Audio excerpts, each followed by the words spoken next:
Hello and welcome. I am Gimba Umar. Tonight, Supreme Court speaks, affirms victory of Udom Emmanuel of Akwa Ibom State as governor, and Abia State Ikpeazu and Taraba State is still being awaited. President Muhammad Buhari arrives in London to participate in the Dono Conference for serious civil war victims. And traditional rulers take to the streets in Imo State to protest the kidnap of their colleague as the police re-strategize to tackle rising crime. And the United Nations suspends peace talks on Syria's civil war following what officials describe as lack of progress in the dialogue.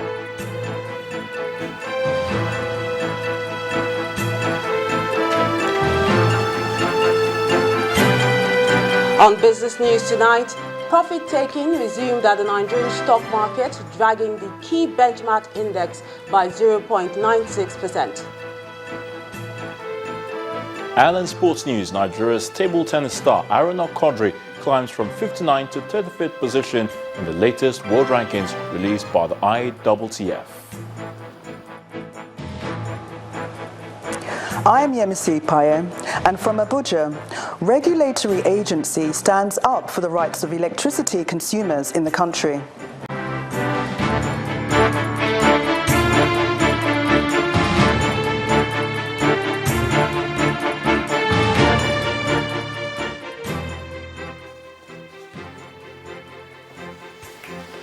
We begin tonight, and it's been a long day, but the final verdict from Nigeria's highest court is expected to have been announced. That's the final state we've been expecting, that Taraba State will be announced, as two states has been announced already by the Supreme Court, talking about Akwa Ibom State, where Governor Udom Emmanuel has been affirmed the governor of the state, as well as Okezie Ikpeazu of Abia State have been confirmed to be the governor by the Supreme Court. We're going to go back much later to that story. We'll be speaking to a legal practitioner, Ebun Adeborua, who will be giving us more details on this latest verdict by the Supreme Court.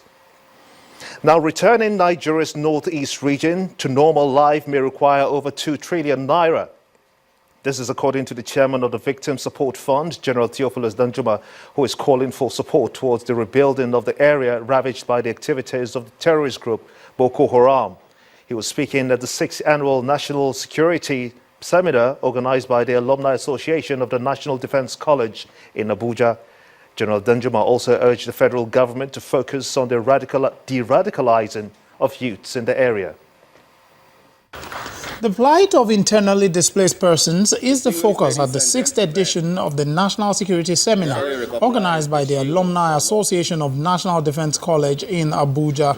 A former Chief of Army Staff and Chairman of the Victim Support Fund appeals to Nigerians to assist in the rebuilding of destroyed communities in order to promote reintegration.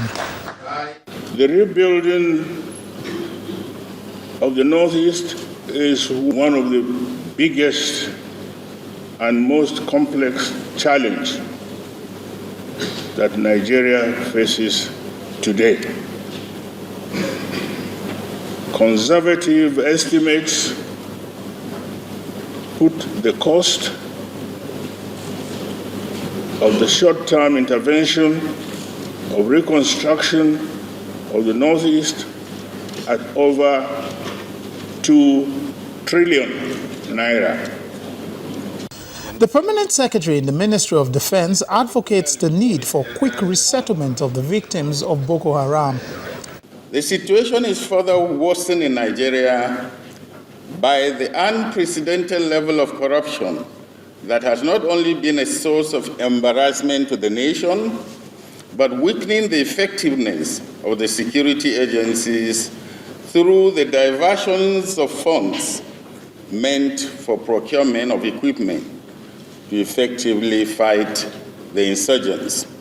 President of the Alumni Association of the National Defense College and the commandant of the college expressed concerns about the increasing number of internally displaced persons. Nigeria's Boko Haram has killed about 20,000 people, policemen, soldiers, and civilians. It is my sincere hope that at the end of this seminar, we will have come up with very realistic and implementable recommendations to aid government in his effort towards finding lasting solutions to the problem of internally displaced persons. With over 1 million displaced persons said to be taking refuge in neighboring countries of Cameroon, Chad and Niger under dehumanizing conditions, urgent steps to resolve the issue of internally displaced persons will be a welcome development. Let's now take you to our lead story. After the long wait and anxiety across some states of the Federation, justices of Nigeria's highest court have upheld the election of Mr. Udom Emmanuel as governor of Akwa Ibom State. The Apex Court rules that Governor Emmanuel won the lawfully cast votes, setting aside the ruling of the two lower courts. I'm now being joined on the news at 10 by a legal practitioner, Ebun Adeborua, for more insights. Let's illuminate this subject properly here on the news at 10. Did you see this coming? Thank you. Good evening.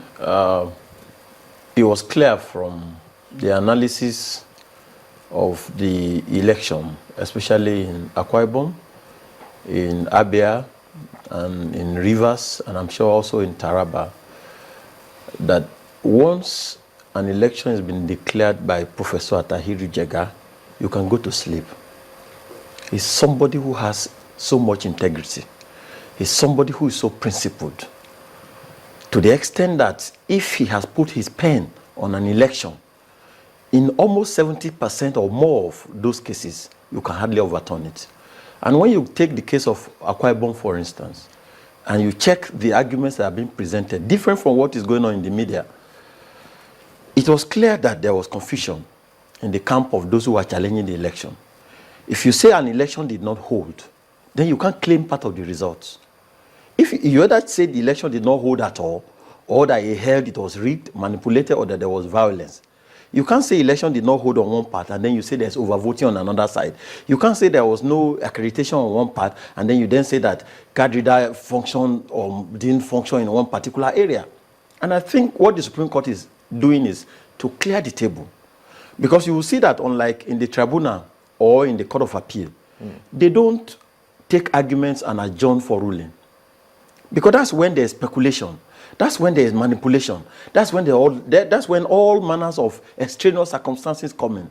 They take the arguments, they go into the chambers, take a decision, and come and deliver their judgment right away, immediately. And what they are doing now is to do a holistic analysis of our electoral history and give a judgment. Because, Gimba, in Nigeria, virtually all legal principles are settled. It's only the facts that will differ.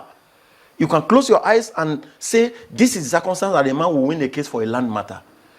So there was no reason for us to continue to have this problem about confusion in electoral cases. The principles are clear. Choice of candidate belongs to the party. Choice of the leader at the election belongs to the people. We can't manipulate that. And I think that's where the Supreme Court is going back to. Let's have a settled principle of law guiding us in election, because we are soon going to get to 2019. Get away from the confusion, conflicts of judgments.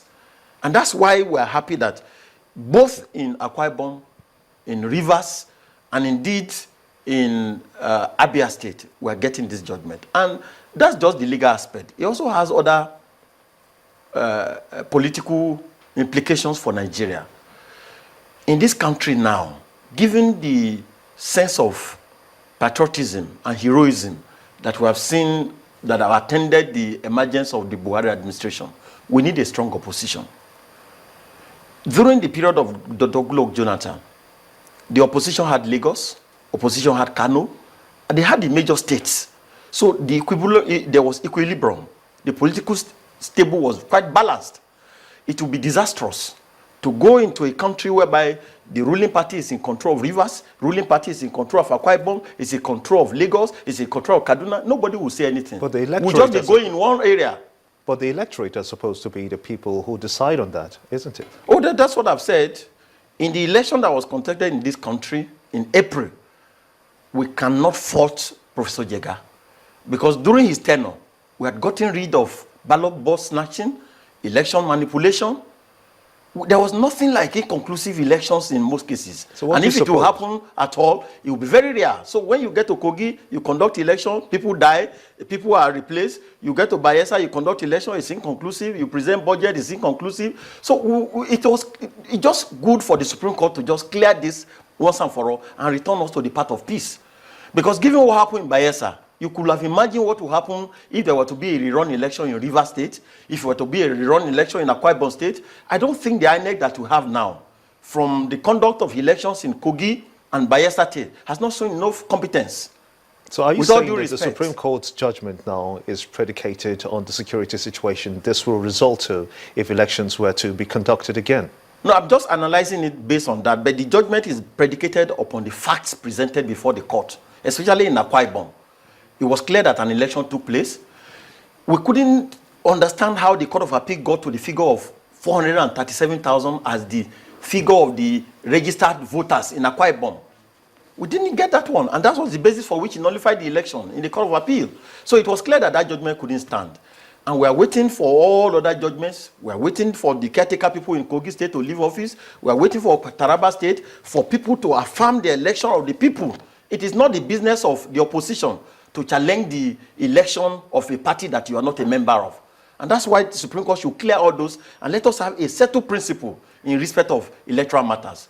There's no reason for us to continue in this confusion when you give a judgment in Calabar, we give another judgment in Lagos State. Kadrida is working in Lagos State, it will not work in Akwa Ibom State. That can't work in this country. I'm sure this and we are glad that the Oracle of Law has spoken, the Supreme Court. We could not fault this judgment, it was expected, and we're expecting all those other confusing areas to be cleared by the Supreme Court.